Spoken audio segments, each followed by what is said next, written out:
On today's episode of Guru Tips for Actors, I am answering your questions.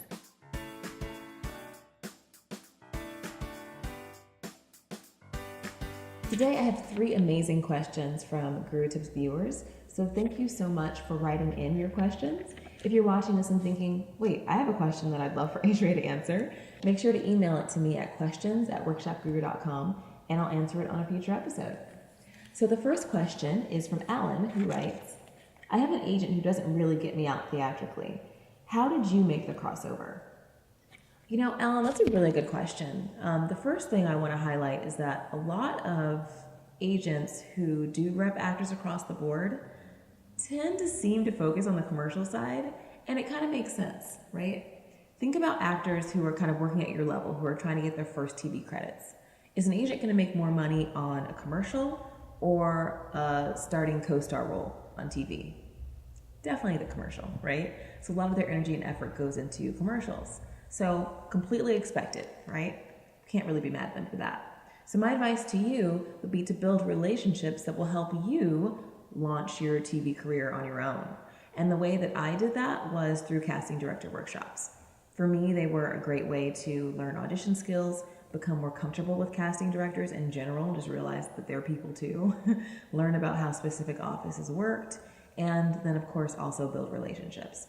So even though I didn't have an agent who was pitching me and, you know, a face that was known and getting him into rooms, once I made relationships with casting directors and they realized that I was a great actor who could act, they called me in on their own.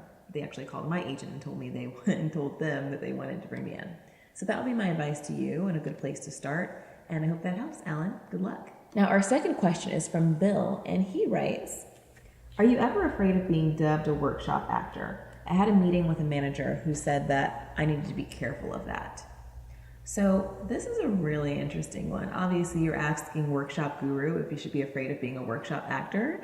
And so, you know, obviously I'm a fan of workshops. However, I will say that this manager has an interesting point. I don't think it stems from workshops, but from a lack of training in general. So think about this.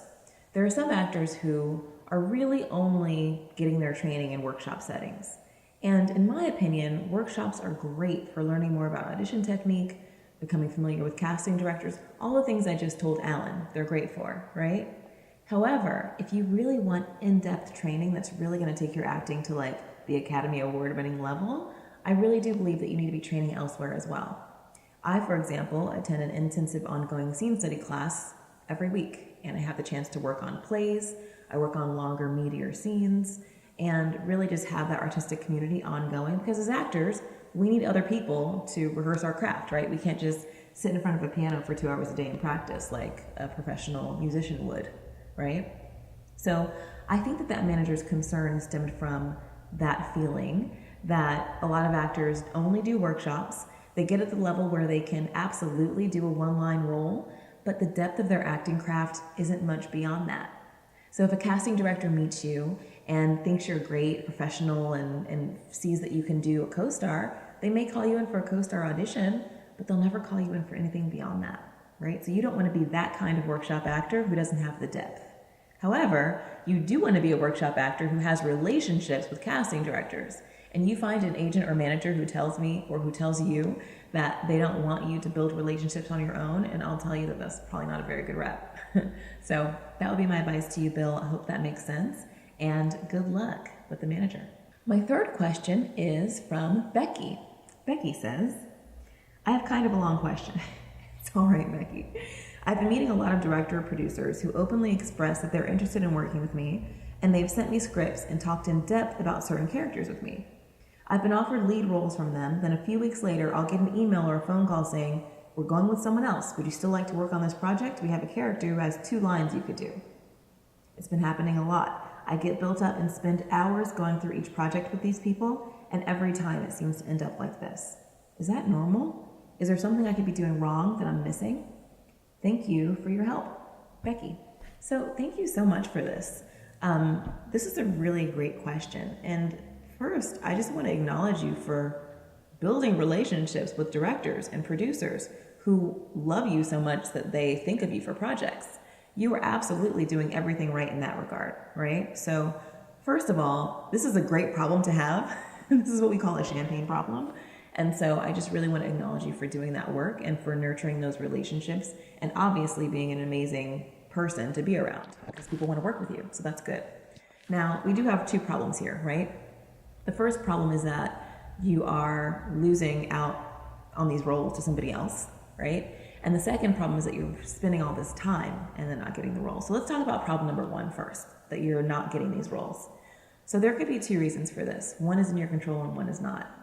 Now, the part that's in your control is that you absolutely want to make sure that you are at a level where your craft and your preparation in these meetings is completely on point, right?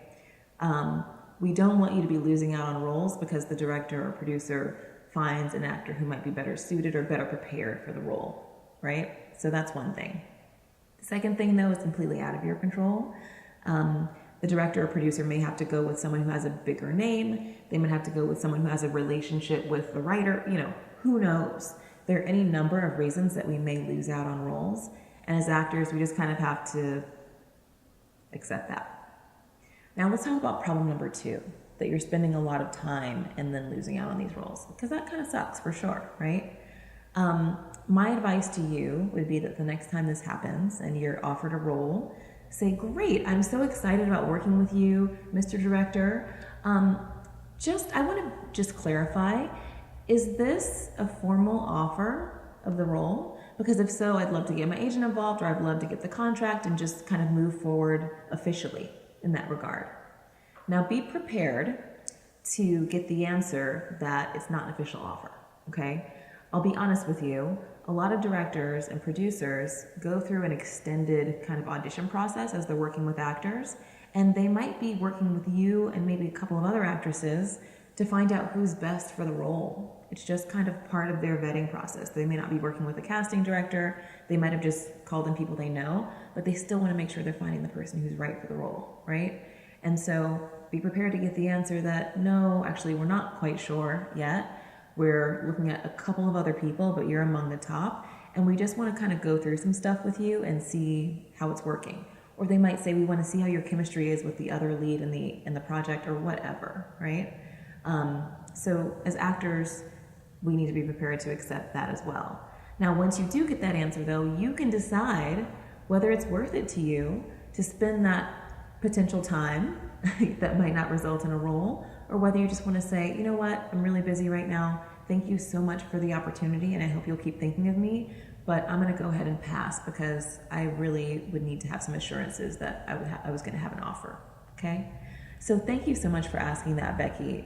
These are kind of awkward situations that we find ourselves in, and it's always nice to have someone to talk to about it. So I hope that helps. So be sure to subscribe to our YouTube channel because next week we're going to be bringing you some awesome information about a new training program we're going to be presenting that's going to position you in an amazing way as we head into pilot season. So you are not going to want to miss that announcement. I'll see you then. Have a great week.